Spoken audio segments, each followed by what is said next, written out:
Gibson's paradox is the inverse relationship, in essence, between real interest rates and the price of gold. And if you are going to maintain an environment of very low interest rates, see, it's the interest rates, it's not the gold manipulation, Danny, that matters.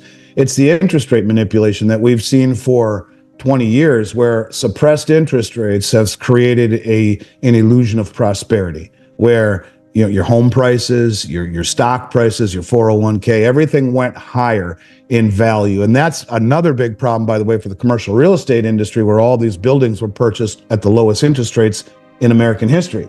And now that rates are moving higher, on the long end, what does that mean for these values? And that's another big issue. But the bottom line is that for 20 years, we suppressed interest rates. By suppressing interest rates, we created this perception or this illusion of prosperity.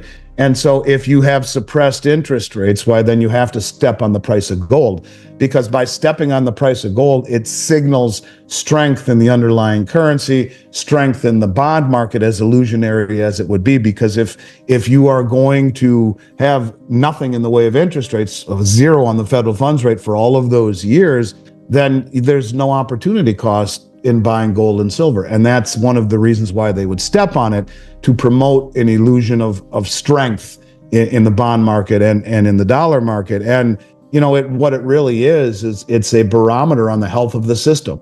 The higher the price of gold and silver goes, it shows the flaws and the fragility in the underlying markets. And I think that's kind of the problem, is that these commercial banks have done this for so long, created such massive short positions that they're trying to slowly, I think, extricate themselves from these very, very large short positions, some of the largest in the history of the COMEX market. This is the COMEX market. This is a presentation I gave at Rick Rule's conference recently. And these are all the commodities that you see. These are commodities traded down here on the COMEX. This is, the red line are the top 4 banks, big commercial banks, and the green is the top 8 combined. This is the short position in silver, the largest concentrated short position in any commodity ever traded on the COMEX market by 8 banks. Look at oil over here, corn, sugar, soybeans, cotton. Why would you have 8 banks that represent the largest concentrated short position in the history of the COMEX? Look at the top 4 shorts. Silver, platinum, gold, palladium. Interesting. Why are they shorting the price of all of these metals? And that is the question that people need to understand. And so let's take a look at the next chart. This is how the rest of the world is using this against us. This is the amount of silver held in the LBMA. The rest of the world says, fine, you guys, now that we're wealthy enough and industrialized enough and coordinated enough, you guys want to short the hell out of the paper price? Go ahead. This is what we're going to do. We're going to stand for delivery and drain your exchanges. That's exactly what they are doing. Yeah, it's next to nil now. Suppression of the Western paper market against us. They know what we're doing, slowly draining the vaults. Gold and silver prices are not merely a reflection of market fundamentals, but are heavily influenced by a complex web of financial manipulation, primarily orchestrated by major commercial banks. The concept of Gibson's paradox plays a crucial role in understanding this dynamic. This paradox highlights an inverse relationship between real interest rates and the price of gold. Over the past 2 decades, we have witnessed an era of extraordinarily low interest rates, creating a facade of economic prosperity. This environment has inflated asset bubbles across the board, from real estate to equities, making everything appear more valuable than it might be under normal interest rate conditions. The commercial real estate sector in particular has been significantly impacted. Properties purchased at historically low interest rates are now facing valuation challenges as rates rise. This adjustment period not only threatens property values, but also raises broader concerns about financial stability. The illusion of prosperity created by low interest rates has been further compounded by the deliberate suppression of gold prices. By keeping gold prices artificially low, central banks and commercial banks have been able to project an image of a strong currency and a healthy bond market, even when underlying economic conditions suggest otherwise. The mechanics of this manipulation are intricate and strategic. Commercial banks, armed with vast financial resources, engage in a well-coordinated effort to control precious metals markets, particularly through the futures market on COMEX. These banks have the capability to absorb large amounts of buying pressure by allowing prices to rise, attracting speculative interest.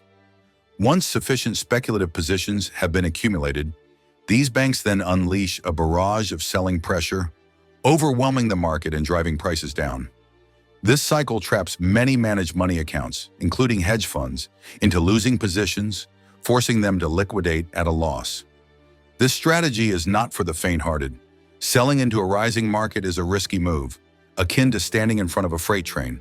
However, commercial banks can afford this risk due to their massive capital reserves and their ability to act in unison, a collusive effort that magnifies their market influence. This tactic is somewhat reminiscent of a childhood game where players pile on one another, with the heaviest players ensuring that those at the bottom cannot escape. In this financial version, the commercial banks are the heaviest players, using their weight to crush speculative longs and then taking the other side of the trade. Silver finds itself in an even more precarious situation than gold. The 8 commercial banks hold the largest concentrated short position in any commodity ever traded on COMEX, specifically in silver. This massive short position raises a critical question. Why are these banks so heavily short on silver? One theory is that silver's crucial role in industrial applications, from electronics to renewable energy technologies, makes it a strategically important commodity.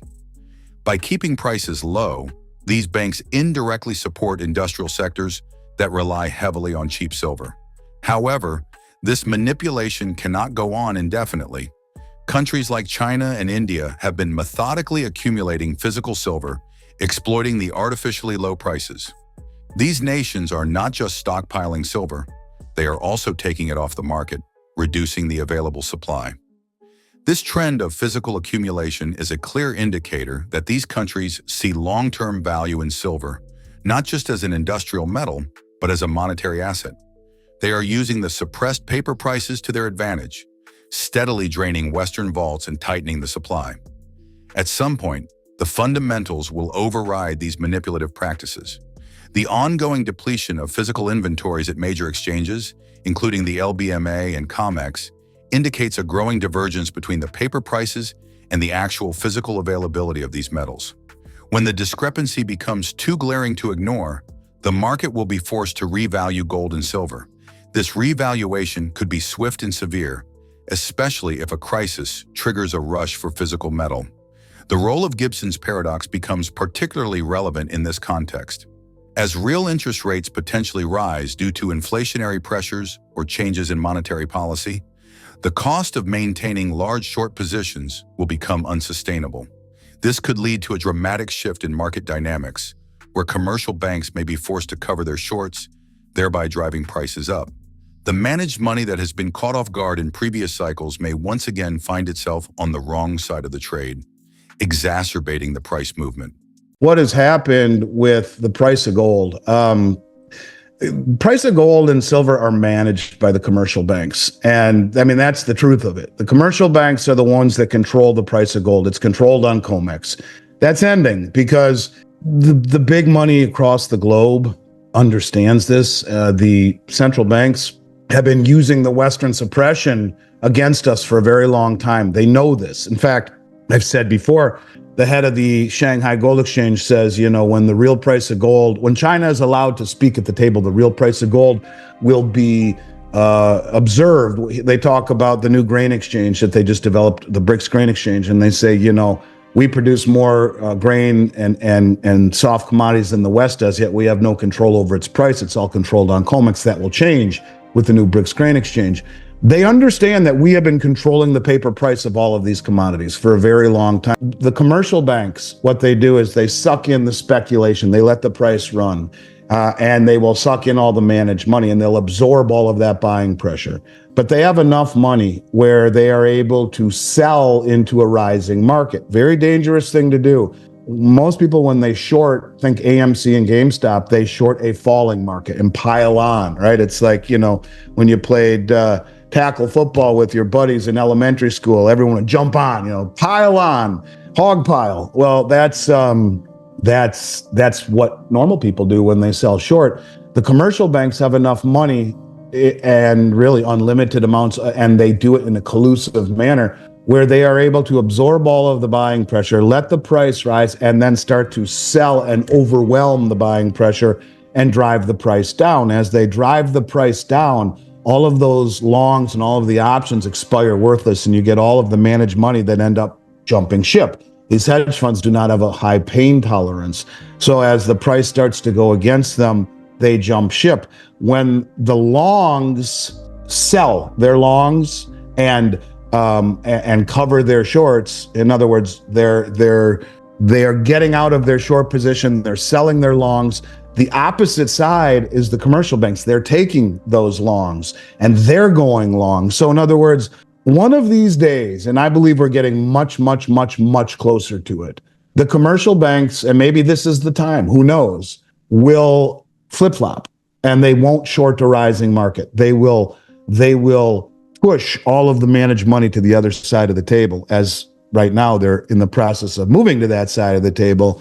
And they won't let the price, they will not let the managed money back into it. In other words, managed money will go short. Right now, when the managed money sells their longs and buys shorts, the commercials are taking the other side. And that's what has happened. So the commercials drive the price down. They cover their shorts on the way down. They take the long positions and take the opposite side of the managed money short position. So they're net long. And the question is, will they this time let it run or not?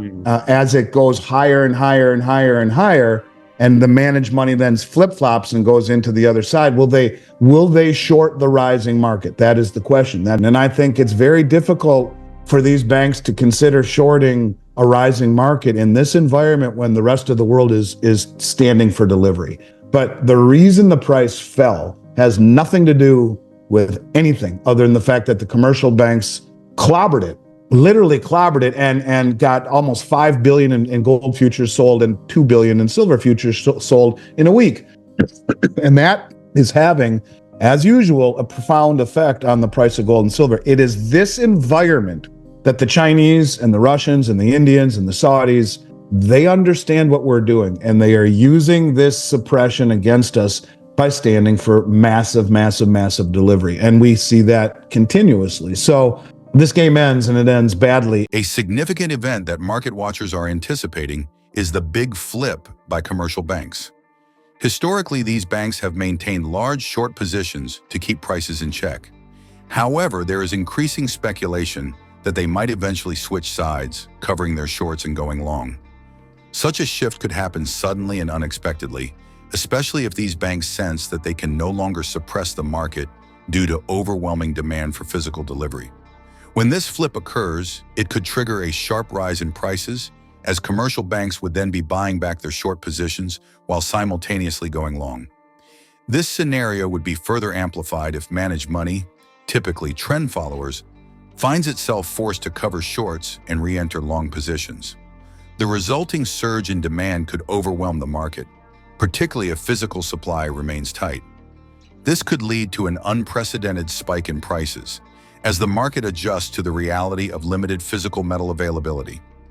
The role of central banks in geopolitics. Central banks have been pivotal in both the manipulation and suppression of gold and silver prices. Their actions are not solely about monetary policy, but also about maintaining the credibility of their currencies. A higher price for gold typically signals a weaker fiat currency, undermining confidence in the financial system. By keeping gold prices low, central banks attempt to project strength and stability, masking economic fragility.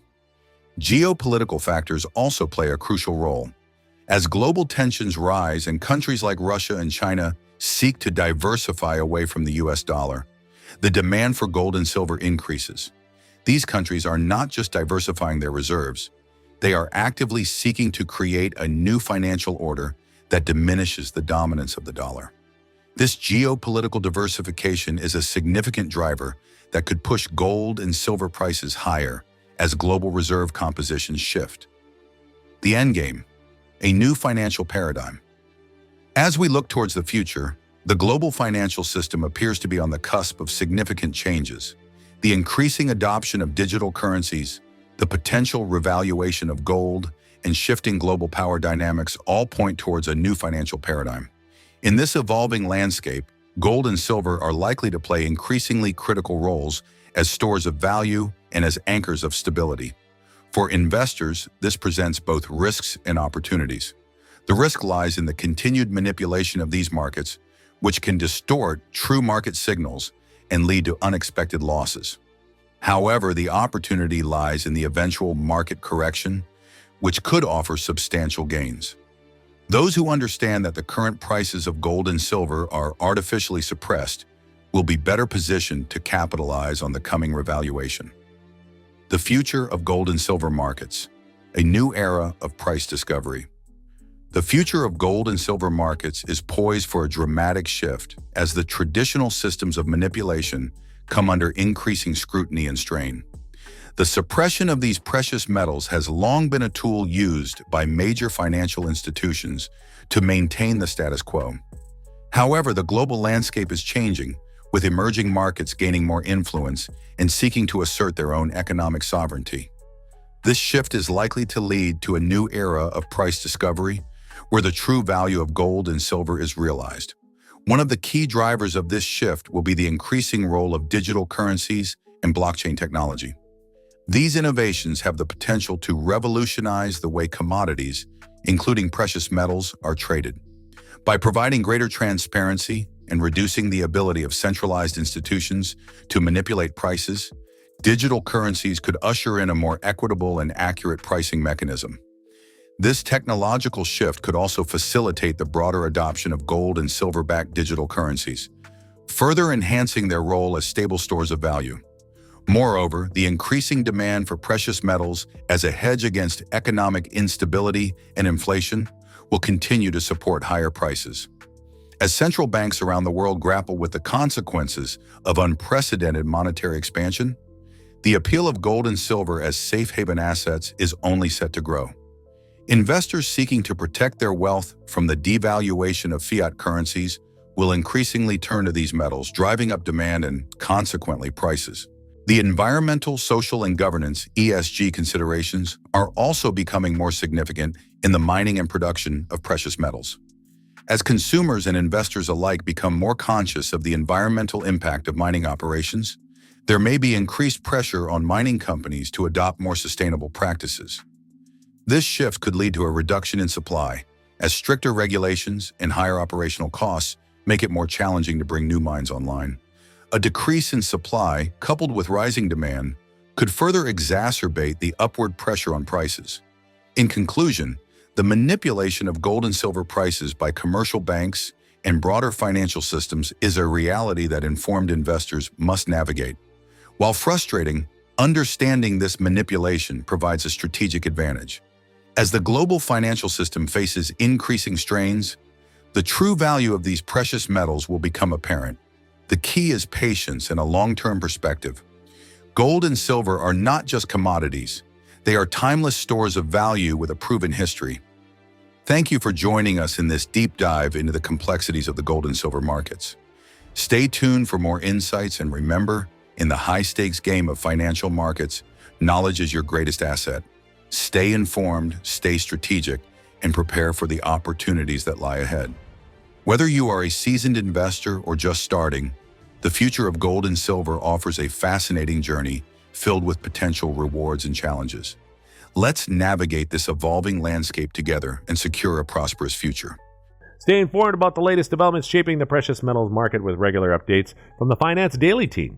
Not only that, but as a subscriber, you'll also receive timely silver and gold price notifications and early access to groundbreaking news unavailable to the general public.